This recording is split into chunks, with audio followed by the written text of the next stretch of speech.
So here's a question for you listening. What does it truly mean to be well informed? I mean, there's just so much information It's everywhere. overwhelming, isn't it? Exactly. And today we're doing a deep dive into something pretty unique, actually. We've got excerpts from a paper called Top Science and on Democracy. Hmm. And our mission really is to unpack this bold proposal for what the author calls a new science. Yeah, and to see how it claims to fundamentally reshape, well, everything. Our understanding of knowledge, human potential, even democracy. It's a big claim. It really is. And this isn't just about, learning new facts. The sources we're looking at, they suggest this radical new framework. A framework that promises harmony, peace, a huge leap for human civilization. All by understanding our own thinking. It sounds almost too simple, but the argument is deep. This dive, I think, it's definitely going to challenge some assumptions. Offers surprising insights, you think? I'd say so, yeah. Okay. It sounds like a potential shortcut, maybe, to being well-informed, but on this really grand, almost philosophical scale. So let's get into it. Let's unpack this new science and its revolutionary foundation. All right. So kicking things off, what strikes me right away is just how foundational this thing aims to be. It's so new, the author even says it hasn't really been formally named yet. That's right. They throw out a few tentative names like top science, new science, maybe new knowledge, or even real social science. Real social science. Interesting. And they're actually calling for founders to emerge, to kind of crystallize it and give it a proper name. Wow. Okay, so what's at its core? What's the actual content? It's fascinatingly precise, actually, almost like a blueprint for humanity. Yeah. Boils down to two main pillars. But okay, two pillars. First, it's about really decoding human attributes, human thinking functions, and general standards of human beings. So like understanding our basic operating system, how our minds work. Exactly. Our inherent abilities, how our brains function. And crucially, they root this all explicitly in human physiology. Ah, physiology. Okay, that's a key link. And the second pillar. Is then using that deep knowledge, that physiological understanding, to actively build human living conditions. Build them. So it's like applying the blueprint, almost like an engineering approach to society. That's a good way to put it. Foundational engineering-like. It certainly sounds foundational, and the author argues this gives it a really unique standing among all the other sciences. They call it a key science. Why? Because, they argue, it addresses the people who use the other sciences. What kind of people are we? It connects directly to our physical, our mental qualities, our thinking functions. So it's about the user, not just the tool. Okay, I get that.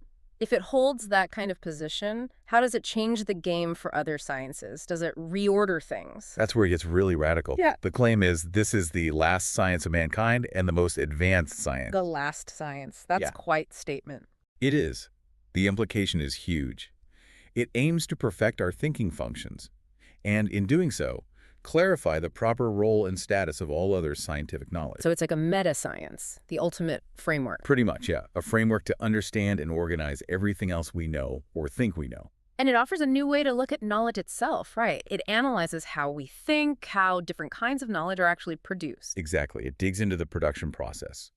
And this leads to a really critical distinction, one that could honestly change how we view entire fields of study. Okay, like what? Well, the author argues that knowledge developed by what they call human imagination and hypothesis functions. Think of things like novels, philosophy, politics, religion, economics. Right, things that aren't based purely on empirical data, maybe. Precisely. That kind of knowledge, they say, inherently carries the attributes of imagination and hypothesis. It's baked in. So this new science claims it can reveal the origin and the inherent nature of that kind of knowledge, show its limits. That's the idea. To show how it's made and what its built-in characteristics are, especially compared to, say, hard sciences. And crucially, there's a big warning sign they put up, isn't there? Something about a belief function. Oh, absolutely. A very strong warning. And this isn't just about religious belief, mind you. Oh. No, it's that deeper, more primal human drive to just believe in something. Yeah. An ideology, a theory, a conviction, anything, really. Okay, and the danger is? The danger, according to the author, is that this fundamental drive, if we don't understand it and control it, is what fuels so much conflict. How so? They say its blind use leads directly to support accompanied by worship on one side Right. and opposition accompanied by hostility on the other. Total polarization, basically. Driven by this unchecked belief function. Exactly. So the author pleads, basically, use this function cautiously and carefully. It's described as incredibly potent. I can see that. Wow. Potent is right. And this new science, it also redefines what it means to be human. It does, in a really profound way. It suggests we are fundamentally knowledge-based creatures, a scientific species even, A scientific species. and maybe most strikingly, the greatest life. The greatest life. That's powerful, almost poetic.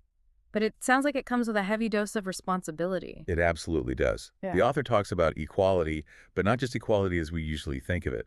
They introduce this concept, equality in the greatest degree. Okay, what does that mean? It's not about everyone being identical. Not at all. It's about a shared obligation, a duty, really, for every single person to actively cultivate, develop, and maintain their cognitive abilities, their thinking functions. So our greatness lies in our capacity for rational thought, and we all have a responsibility to unlock that equally. That's the core idea, an equal responsibility to realize that potential. And practically speaking, how does this translate to how we view things like, say, political parties or nations? Well, the advice is quite direct.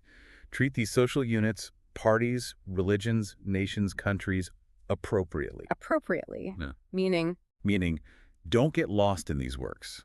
See them for what they are, human constructs, tools maybe, but don't become blindly devoted or let them define your entire being. It's a call for discernment. okay, that makes sense. Discernment. This whole thing sounds incredibly broad, incredibly comprehensive. It is. The sources say it's designed to cover all human beings. No exceptions. And it provides, what, new standards? Yeah, new parameters for everyone's physical and mental health and thinking function health. Basically, a universal benchmark for human well-being derived from our core nature. And it expects society to play a role. Absolutely. It demands that all sectors, government, education, everything, respect people's noble attributes, as they call them, and actively help everyone realize them. Noble attributes, like our thinking functions. Exactly. And with these fundamental standards established, it then allows for the creation of specific scientific standards for everything about humans. Standards that the author claims were missing before. Right. Because, they argue, we never had those agreed-upon general standards for humans to build upon. Now, theoretically, we can derive objective standards for all sorts of things. Okay, so if we have these standards, this understanding, how does the science actually tackle something like global conflict? That seems like a huge leap. It does, but the author claims it's specifically dedicated to initiating harmony and peace. How? What's the mechanism? The idea is it can curb large-scale discrimination, oppression, or violent conflict. By doing what? By teaching people the fundamental principles of how knowledge is generated, making us aware of the inherent limitations of our own cognition, and especially by promoting that careful, cautious use of the belief function we talked about. So understanding how we think, and specifically how belief works, can stop us from falling into conflict traps. That's the core promise, a truly grand one. Harmony between people and peace between countries, leading to, ideally, a peaceful acceleration of human civilization. By avoiding those cognitive pitfalls that have plagued us forever. That's the hope. An unprecedented level of global cooperation based on shared understanding of ourselves. It even tackles older problems too, right? Like how we structure society. You mentioned identifying unusual physical characteristics using these standards. Yeah, that's given as a kind of micro example. If we have clear general human standards, we can more easily identify deviations like unusual physical traits and ensure proper treatment or understanding. Okay. And on the macro level, social systems, this is where it gets really provocative, I gather. It really does. This new science apparently concludes there's only right direction, or at least one infinitely close to the right direction for human living conditions. Only one. Seriously. That's the claim. They liken it to a paradise on Earth, or a scientific social system. Wow, that flies in the face of a lot of modern thinking about pluralism and different valid ways to organize society. Absolutely. It's an incredibly bold claim. The author is basically saying, based on this science of human cognition, there's an objectively optimal way for humans to live together. And diversity of systems, that's not seen as a good thing. No. The text explicitly states that diversity of social systems is not a scientific conclusion, and that existing systems have serious flaws. So tear everything down. Revolution. Interestingly, no. It doesn't call for drastic upheaval, more like continuous adjustments. Individual countries making changes, nudging themselves in that right direction, based on these new scientific insights. Okay, gradual change guided by science. The author seems really keen to get this out there. You mentioned they've been publishing for years. Yeah, using platforms like SSRN, and there's a free book on Amazon called Social Science and Real Social Science. And they use translation software and are confident it works. That's what the source says. Quite a statement of conviction in the clarity of the ideas themselves, isn't it? It really is. And their main goal is pretty urgent, it sounds like. Extremely. Finding founders and first-generation experts. That's the priority. To do what exactly? 2, this is a direct quote basically, put an end to deception, oppression, and conflict, and the tragic fate of mankind, and allow mankind to move out of childhood and onto the fast track of rapid progress in a peaceful manner. Whoa, that's aiming high. Ending the tragic fate of mankind. No small ambition there. And they have a specific bet on who these founders might be. They do. The bet is on the AI industry. AI, why them? Because the author believes people in AI tend to have clear minds, well-developed logical functions, and importantly, strong execution capabilities. They see them as having the right mindset and skills to grasp and implement this. Interesting. So logic, clarity, ability to execute, and a challenge to politicians. Oh yes, a very direct challenge to the world of politics or political theory. Basically saying, if you're truly responsible for mankind, then you know what you should do. Act on this new science, presumably. That's the clear implication. Yeah. An urgent call to action. Okay, so we've laid out this grand, almost imposing theoretical foundation of the new science. But, for you listening, the real test is always, how does this stuff apply in the real messy world? Exactly. Theory is one thing, practice is another. And the author gives us a pretty concrete example, right? They use this framework to dissect democracy. Yes, On Democracy is presented as an example of how this new science can elaborate, analyze, ask questions, and solve problems. Which is helpful because, let's be honest, democracy. The word itself gets thrown around so much, doesn't it? Oh, absolutely. The author calls it a dizzying array of uses. It's a system, a slogan, an accusation, an advertisement. Yeah, often without deep understanding, even though pretty much everyone agrees it's generally good. Right. So the author tries to cut through that confusion. Yeah. They propose a very specific, narrow meaning for democracy. Which is? Simply, all relevant members have the right to speak and/or decide. Okay, relevant members, right to speak, right to decide. Those keywords seem critical. They are, especially relevant personnel. It immediately puts a filter on it. It's not just everyone having a say on everything. It's about who is actually relevant, who understands the issue. They use that striking example about doctors, right? Yeah, the breast cancer treatment example. You wouldn't let just anyone wander in and start making decisions or, worse, operating.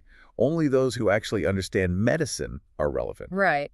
If some random person barged in claiming they knew best, you'd call security or the police. Exactly. It highlights the absurdity, the danger, really, of uninformed participation in critical decisions. And they apply that directly to social and national affairs. Directly. The principle is clarify the matter first, understand what's being decided, then involve the people who actually understand it. So no random selection, no just asking everyone their opinion regardless of expertise. They strongly warn against that, likening it to the ancient Greeks deciding Socrates' fate based on popular opinion, or modern democracy sometimes just gambling on luck. Gambling on luck, that's a harsh critique. It is. The core message is, without ensuring the participants understand the issue, democracy becomes a potentially dangerous game of chance. That leads to another provocative comparison they make, doesn't it, between the U.S. and Iran? It does, pointing out that both technically hold elections, so by that simple criterion, they might both seem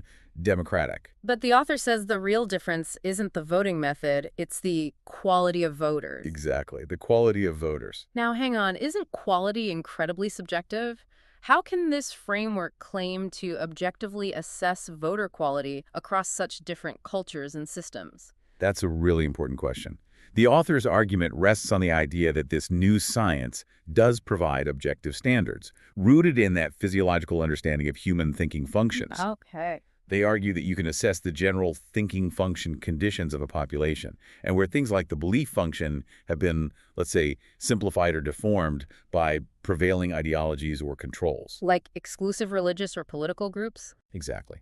Then the capacity for rational, nuanced decision-making on complex, macro-level issues gets compromised. It becomes a kind of delusion, the author says, to expect correct choices in that situation. The outcomes become predictable, or unsurprising, regardless of the voting mechanics. So the U.S. example, despite seeming chaos sometimes. The author argues the results are not too outrageous. Why? Because the general conditions of the people are relatively high. They point to education levels 25% higher ed over 70% high school. Meaning a larger portion have their thinking functions sort of activated online. That's the implication. Activated and capable of more nuanced thought, even amidst political noise. And contrasting that with countries where belief functions are heavily managed or deformed. In those cases, the election results are seen as unsurprising, and the author doesn't mince words, calls it a most effective mockery and the most effective attack on democracy. Basically saying if the thinking is constrained, the democratic process itself becomes a charade. That's the hard-hitting conclusion, yeah.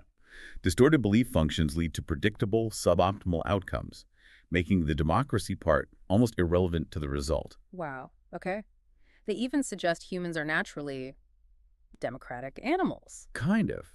The idea presented is that democracy and joint decision-making are the first choices in how humans naturally interact. Like parents talking to kids, Yeah. unless the kid is totally clueless. Exactly. Or groups, companies, even countries working together.